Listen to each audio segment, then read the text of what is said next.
You know what you look like? They're those expo markers with the eraser on the cap. How about I read the questions? Yeah. Oh, I'm the fuck up. This is the problem. Okay. Omar Omizi. That is me. Not ready. Shut up! No. Shut up! You know, How long have you been working with music? For the third time. It's been about 3 years. I quickly grew a habit of listening to music, listening to each note, each part, bass, lead, what have you, for a really long time. It's a very important aspect of music to me. Didn't think I would be doing it, but I kept on with some advice and just my own general perseverance. What do you enjoy about music the most? I love seeing what I produce for me, for other people, and just in general, creatively. I really enjoy seeing what new things I can pull out of myself that I never thought I could pull out of myself.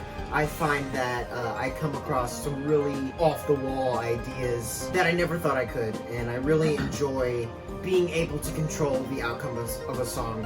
Where in a song, what may make or break it for me might be one aspect, and I say to myself, I wish I could change that, or I wish it was this way, but I still like the song.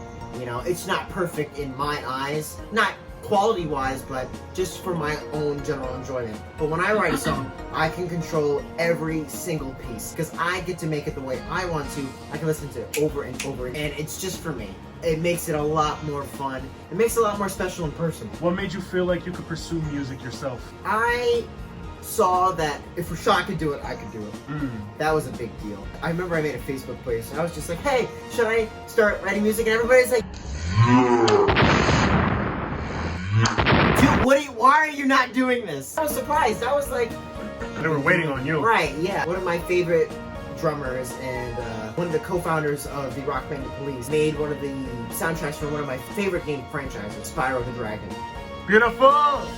The music in that game is so well done, so well thought out, composed so nicely. PlayStation Underground did an interview with Stuart Copeland while he was writing the soundtrack, and you got to see him doing it in real time, which was a big deal. You get to see him playing on the keyboard, you get to see him working with the MIDI, you get to see how songs are written, the whole structure, especially with MIDI. You know, I'm a really big MIDI person. You know, combined with Rashaad and Stuart, it was just kind of a done deal. And once I got my hands on the software, there was no stopping. Was there anyone that assisted you in initially pursuing music?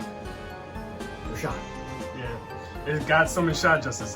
Yeah, maybe my uncle. My uncle kind of funded my studio time with playing the drums. Kind of working with music software. It wasn't a big thing with music software with him. It was more of a hands-on instrument kind of deal to strengthen my drumming skills, which has a big part of my music. I'm always putting drum fills and all types of fancy stuff. What is your creative process? It usually varies album to album. For my first album, throughout the entire album, you can tell it was just me learning how to write music.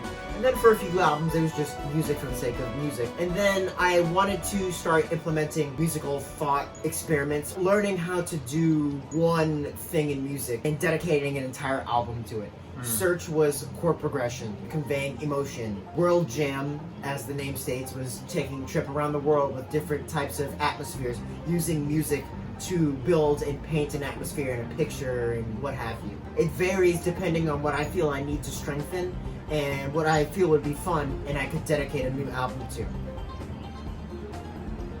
Or weed. And weed. What's your favorite thing about music? I really like seeing what people can make. I really like seeing what people take both in and out of them, what they feel inside, what effect their surroundings have on them, and what they see in the world. And I like seeing how they put that together to make their own thing. It really becomes personal and a product of them. And just what you feel inside, what you feel you enjoy. I like it when the bass does this. I like it when you use 808s. You can implement that, and you can do it as much as you want. Creative control and doing what you want is a really big deal for a lot of people, especially myself. What's your least favorite thing about music? I really do not like elitism. It really turns me off. You see a lot of it in classical music. Well, not to shit on the classical music. I really like classical music. I think it's some of the most complex music around. You get a lot of people, oh, you make this kind of music, and I don't enjoy rap music that much, and that's saying something because I'm surrounded by rappers, but I don't shit on them for it. I love to see what they can do. It's their music, it's their fun, it's their project, their soul, their heart. let them do it. What's your best piece of musical advice? Don't be afraid. Don't be afraid to be weird. Because I find that being weird can really make some interesting things. That lack of fear to go outside of the norm, that's how things change. You go outside the norm, you push the boundaries, and you make new things. And you can even make the new things normal. So don't be afraid. Ambition is a great breeding ground for new ideas. 2 seconds later. Fuck off the edge of me, dick! I'm sorry, I had to. Fuck off the edge of me. If you could change one thing in the music industry, what would it be? Letting people have creative control. If you are assigned to a label and you're going in a weird direction, they're like, you should stop doing that. And it's kind of for their sake, but I wish more people would be just like, have fun, you know, just do it. And I understand that's not really the way the world works, and that's kind of a shame. And I also wish people wouldn't be judged for what their taste in music is. And it's kind of just the way I feel like we are socially with each other. Because I've been there.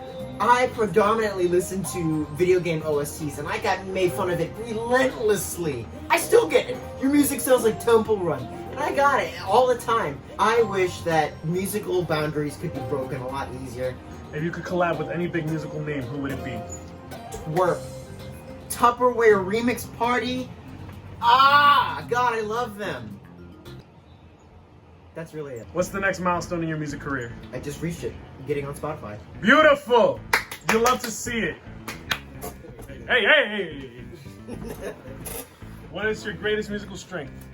Writing really kind of complex compositions that sound digestible enough to be reached by a general audience. Some of my music can be out of the accessible range. Yeah. It'd be like for more niche people. Because I work with MIDI, I have just control over every note. Because I listen and I'm always analyzing, and I've got all this inspiration from video game soundtracks, which are predominantly, I feel, written in that way. But a lot of music like Spyro the Dragon, Crash Bandicoot, and a lot of classics were written that way, and those were what I grew up on. So it was only fate that I was going to learn how to write music like that. From things like combining your bass and another guitar to create a hybrid bass sound, or just sounds you wouldn't expect to hear, just sounds pulled from all types of different places. What is your greatest musical weakness? Mixing. Oh my god. I don't know how to mix. It's a problem. I think that's all of us. Like besides Rashaad, I think just like I'm second in line for being like good at mixing. Like If I ever got a musical criticism, it was there. You're like, your music sounds kind of flat or really loud. And I'm just like, yeah, I don't know how to mix yet. like I'm sorry. Yeah, and I would if I could, but I don't know how. And sometimes I'm a little bit afraid to go out of my comfort zone. What in music are you most passionate about? Having a good time. Yes. That's all I'm saying. Just enjoy yourself. Make what you want. Wise words from MightyEight. We gonna take the shit from a nigga who got. Oh, we're still doing this. Okay, all right. You know what? I'm not dealing with this shit today, bro. I'm not dealing with it See today, in the bro. shot? Y'all some bitches.